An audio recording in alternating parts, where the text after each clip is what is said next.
Hi, it's day 14 of my 31-day challenge, and the question today said to look up on Google and to find a list of skills on Google. And so I did, and it came up where, like, if you're looking for a job, so it gave this long list of skills.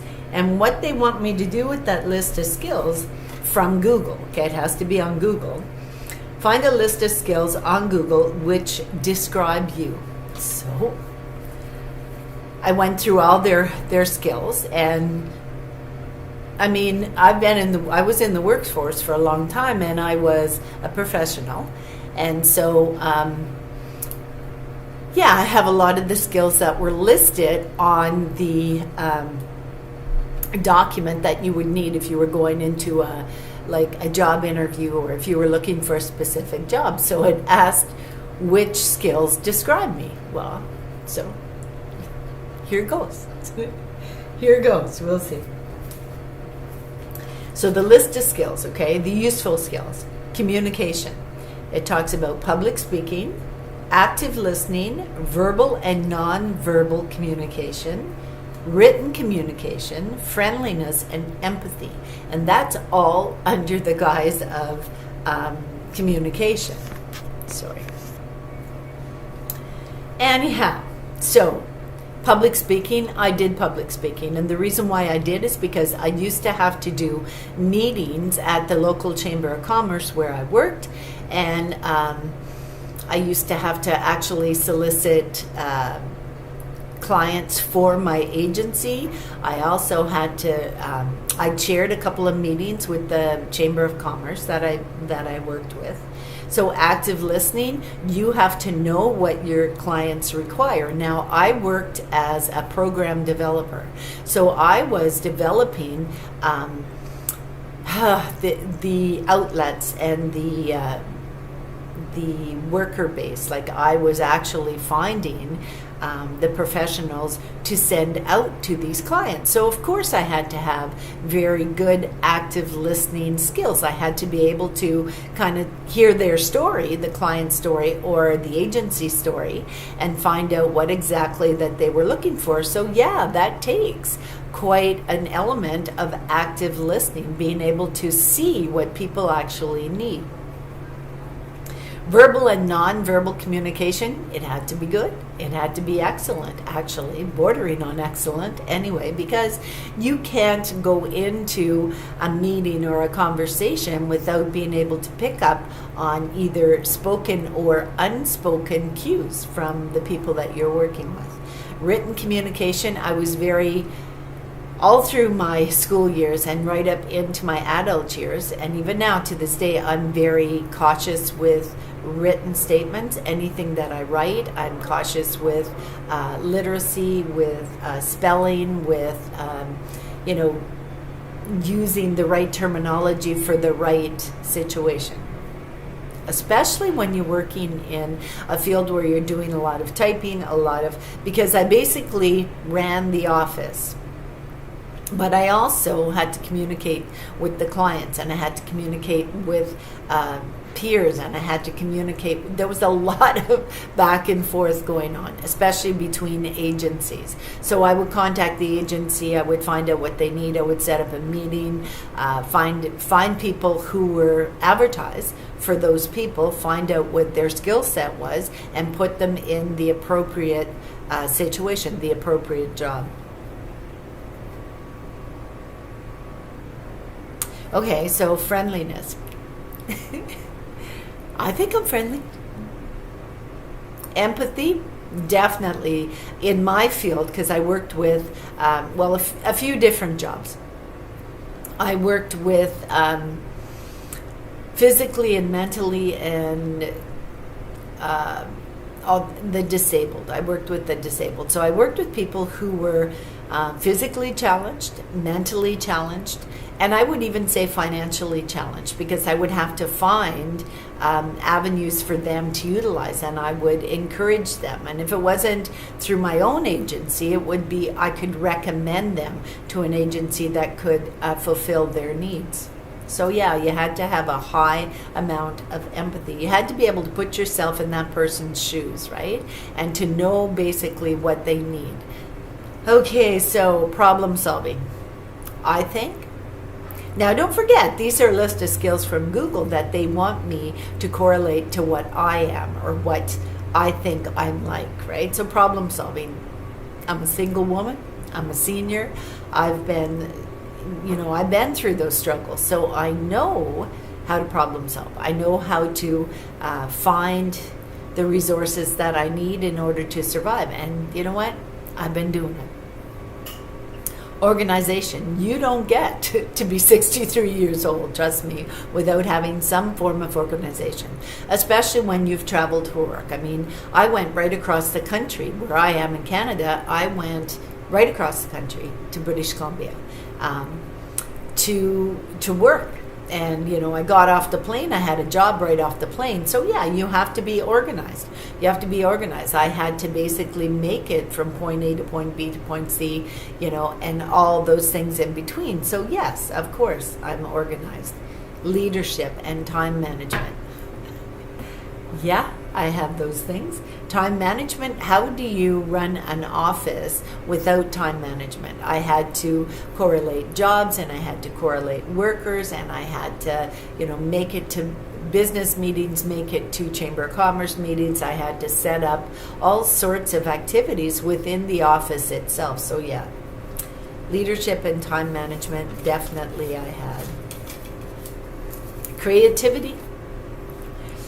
So I actually started and ran my own business, which was a physical fitness center for the handicapped. Anybody who was impaired mobility, so special challenges, quadriplegics, paraplegics, even people who were, I had truck drivers who would drive for hours and hours and hours, and they would get back and they would have sore backs. And so I set up a business based on that, but I utilized machines that were not mainstream used in that business. So I utilized machines that were normally used for fitness centers, and they're called passive exercise equipment. So you would lay on the bed and the bed would actually do the motions for you, but any type of movement is going to give you back a sense of that mobility, but it's going to train your body. It's going to help your body to relearn those skills, and that's what I used it for. Okay, so critical thinking. Yes, I do have critical thinking. Attention to detail. Yeah. Basically in the fields that I had been in, and I've been in quite a few. I mean, I have a varied background. Ex-military. I was in electronics. So I have that type of work experience. So critical thinking, you need that in electronics. Attention to detail, you need that in that field, right? I was a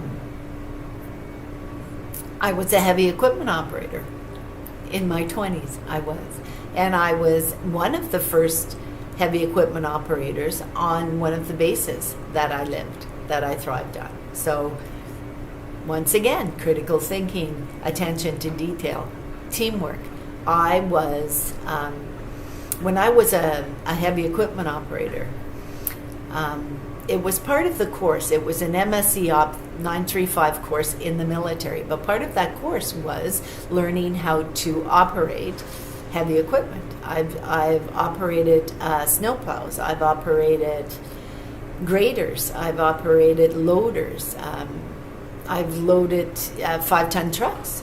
So, do you know what I'm saying? You need to have that critical thinking. You need to be attentive to details in those type of fields. And once again, it was a male-dominated trade, so I was perfectly willing to go up against the mainstay. And back in those days, when I was in the military in the 70s and 80s, the focus was not on women to become heavy equipment operators. In fact, I signed up for the airborne.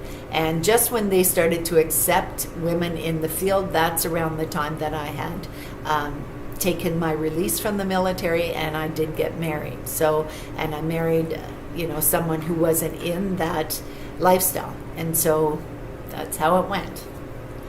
But yes, so I needed teamwork. That was a definite. I mean, any type of group activity that you're doing, you're going to require teamwork.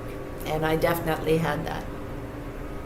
So there's two skill sets. There's a hard set of skills and there's a soft set of skills. So the hard set of skills is basically technological type skills, okay? Statistical things. Like I'll give you an example. So it says here statistical analysis, search engine optimization. They're just fancy words for, being able to actually go online and find things that you need. So knowing what you need is a basic concept. You need to know what you're looking for. And in my field, I needed to know that. So I needed those type of technical skills. I needed to be able to use the internet to search for certain criteria or certain information, okay? Or to even just send an email, you need computer skills. You need those type of things. So that would be part of the hard skills that I used to optimize my job experience and my results. So marketing, bookkeeping. When I had my own business, I had to do my own bookkeeping. So I basically needed to have bookkeeping skills and marketing skills because I did run my own business. And part of that process is you pay your taxes. There are all sorts of little added things that you got to pay attention to, right? And so that's where those skills came in handy. Programming, I was a program developer. So I would develop programs. I would develop areas that my clients or the agencies that they needed, right? So fitness programs, things like that, rehabilitation things, right? And languages. Well, languages. Okay, well, languages. I do speak, I'm English speaking, but I do have French. So I didn't really have to utilize that a lot back in the day in the 70s and 80s. Now I think, moreover, if you were in the military, I think they make you take a French course. But even in my other jobs, I didn't really utilize a second language. I didn't have to. There were people that did, and we had people who would be in charge of that area, right? So, but I do have French language skills.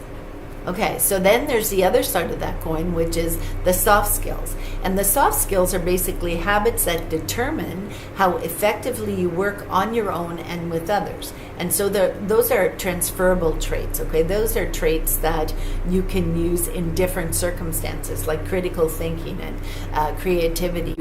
When I first started working, I had certain skills that I had used my whole life. I mean, I was always creative. I was always delving into research. So those type of things. So I did have those soft skills, okay?